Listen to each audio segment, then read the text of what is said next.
April 1st, 2005, the world was introduced to GOAT format. What is GOAT format? In this episode, we're gonna take a look and see why people say this is arguably the best format of all time. So without further ado, let's dive in. This is my Yu-Gi-Oh journey.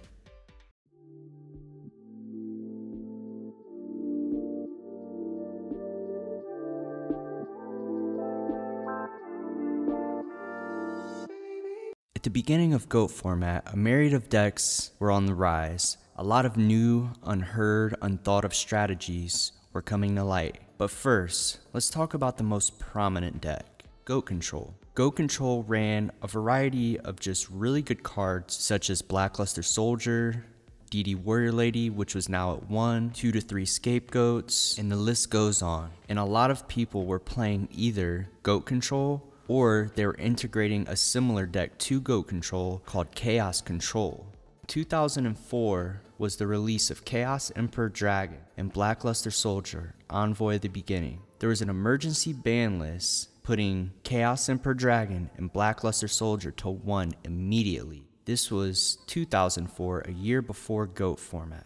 We had our grace period after Chaos Control entering into GOAT. And then with GOAT format, we had cards back such as Jinzo, Mirror Force, Blackluster Soldier was at 1, so the format just crafted itself. A variety of other rogue strategies that were also on the rise. There was one strategy in particular that some people really had fun with, and that was called Library FTK.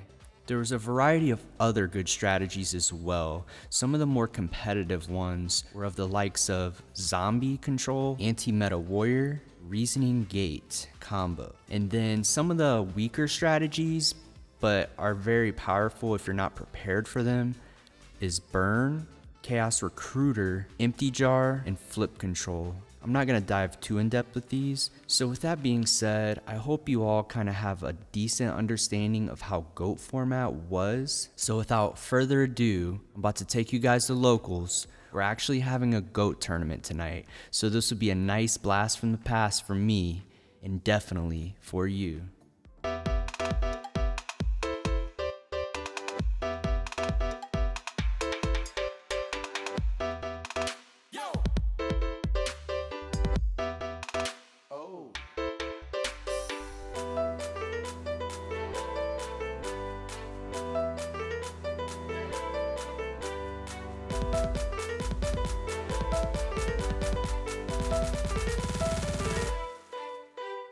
Alright guys, so it looks like the tournament just started. We got paired up round 1 against Burn. How we just love this matchup. So yeah, it looks like he was able to win game 1, and then game 2 and 3, we were able to seal the deal after siding. That's how the matchup really was back then. After siding, Burn didn't really stand a chance against the best deck. So now we are 1-0, moving on to round 2. And it looks like we got paired up against another Burn player.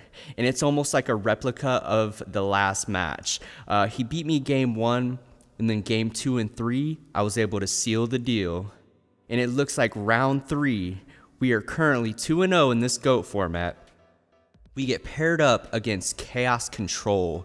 This is such a fun matchup because both decks were really good at what they were able to do. Sure enough, I do believe he beat me game 1, and then game 2 and 3 after siding, I was able to win. I'm seeing a pattern here. And then round 4, we are currently 3-0 in the tournament. We get paired up with a very, very interesting deck. My buddy Josh is playing a Relinquish Control deck, which was very fun. He actually didn't drop Relinquish one time. I don't know if he just bricked, but I really like the concept of his deck. Sure enough, guys, we actually won the GOAT tournament for this episode. So yeah, I had a whole lot of fun. Josh's Relinquish deck was really, really interesting. Here's just a display of his deck. He actually was kind enough to lay it out for us and show us his build. Another one of my buddies, my buddy Christian, was playing Reasoning Gate Turbo. It's another one of my favorites, and I'm so glad to see somebody playing it. What's going on, guys? It's Brett Pro Angel. We actually just finished a GOAT tournament. So without further ado, I'm gonna just display to you the winning deck profile for tonight. I actually managed to go 4-0. It's just wild to me because I just love GOAT. So yeah, let's just go ahead and dive into it. All right, so to start, we have BLS. And then you got Jinzo. Jinzo came off the ban list for GOAT format, and that's really, really nice. Air Knight Parshath. It's really good. I actually sideboard another one against certain matchups because it's a free draw. And it's a light, so it's like, you know, not only do you +1, but if they kill this, you have light fodder in your graveyard for him, and if you play Chaos Sorcerer. Also, so these are the bosses. The little guys, we have a Kaiku, we have Surpriest, Breaker, Tribe. Kaiku makes it to where if you're playing a mirror match, they cannot banish cards from their either graveyard, and it's also 1800 attack, so it's pretty strong, not to mention it's a dark. A Surpriest, it's GOAT format, so some people are playing 1 to 3 scapegoats, and a Surpriest just ensures you can just beat over all of them.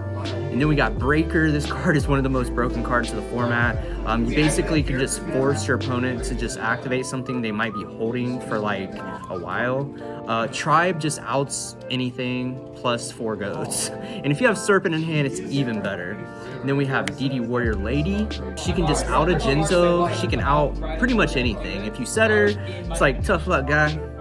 And then we got Donzaloo. A lot of people don't play this card in GOAT format, but I think it's one of the best cards because, like, literally, you could search it with Rhoda, which I don't even play Rhoda, but if I get him off a Sangan, like, it's literally just a Spirit Reaper. If I ring a Destruction their monster, I can normal summon Donzaloo and make them force to pitch a card or use a back row.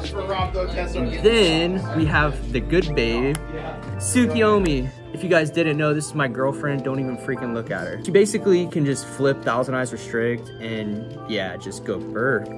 And then we got, start down here, we got Exiled 4s. This was just for eliminating problematic cards. Like if they have a BLS in play, you could just out it. Or if they even have a face down and you don't have like another strong play, you could just summon this and pop their Magician of Faith or something. It's pretty good. Then we got Sangan. And then I personally prefer 2 Magician of Faith.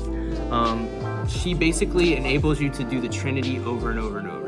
You can recycle Pot of Greed, you can recycle Graceful Charity, Delinquent Duo. It's like, sorry guy, I just got advantage now, you know? And then you got Sinister Serpent. This card is just broken in combination with Graceful Charity and Tribe Infecting Virus. Not to mention you just have a free monster every single turn. But you can't forget about it. So next, I only run 1 Magical Merchant.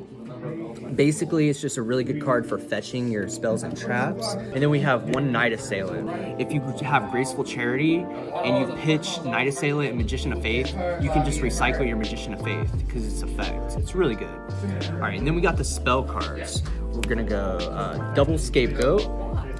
It's GOAT format. You know, what's GOAT format without Scapegoat? You know, you just get 4 free monsters. They're weenie monsters, but it protects you quite often.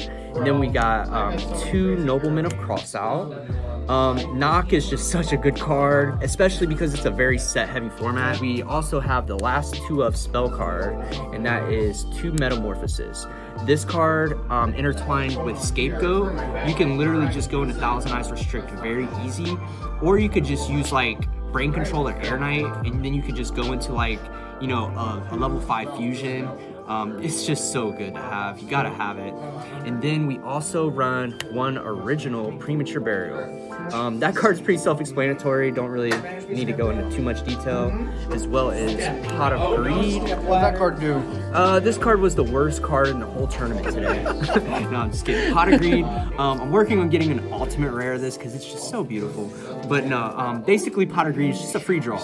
Like, who doesn't like that? Yep. And then we got Delinquent Duo. It's just tough luck for your opponent if you open this card. It's pretty broken. If you open up Pot of Greed, Graceful Charity, and Delinquent Duo, you probably win the game.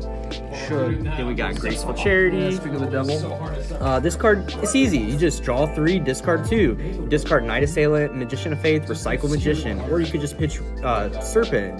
You have so many good targets for this. And then we also have Heavy Storm, self-explanatory. Brain Control, self-explanatory. I do run Swords of Revealing Light. This card saved me a couple times when I was low on life.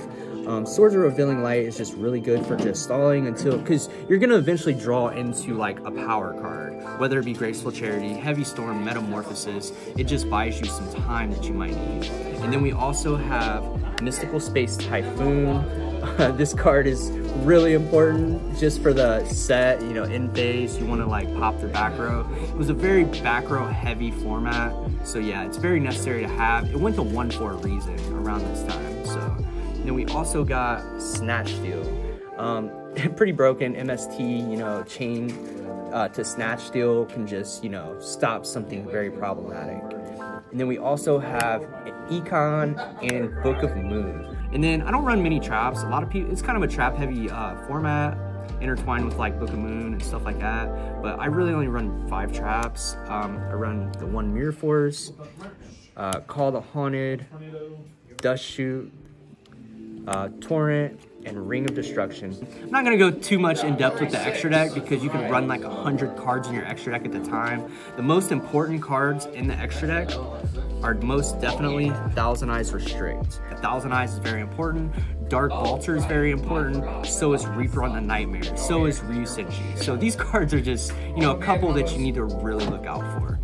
And then I'll kind of give a breakdown of the side deck real quick. We run 2 Chaos Sorcerers, 1 Air Knight, Vampire Lord, Pyramid Turtle. I actually run 3 of these. I run 1 Teched Injection Fairy Lily in the side. Also, Creature Swap. Card Destruction for problematic decks like Burner, Exodia. It actually hurts them pretty bad. Scapegoat, that's a 3rd one. In case we run into the mirror match, Scapegoat is so good in the mirror match because they just can't kill you. And then we also have 2 Dust Tornado. This is mainly for burn. And then we have 2 Regeki Break, and that's also for burn. So basically what this is, Chaos Sorcerer, Air Knight, like these cards like synergize really well with each other in a mirror match. So also with Kaiku, like these cards are just really good. And also like Pyramid Turtle with Creature Swap to bring out Vampire Lord. That's such a good combo. So yeah, that's the deck profile. I'll meet you at the lab.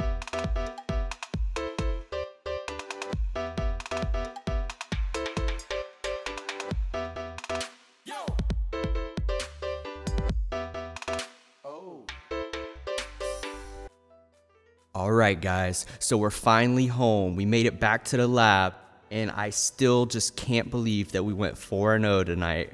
It was a very, very fun tournament. Just a brief overview.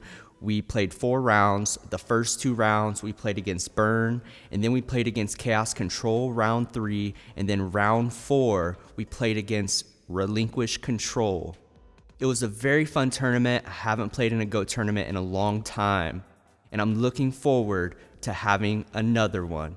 So I just want to thank you all for watching. I really hope you enjoyed this kind of episode, and thank you for tuning in to my Yu-Gi-Oh journey.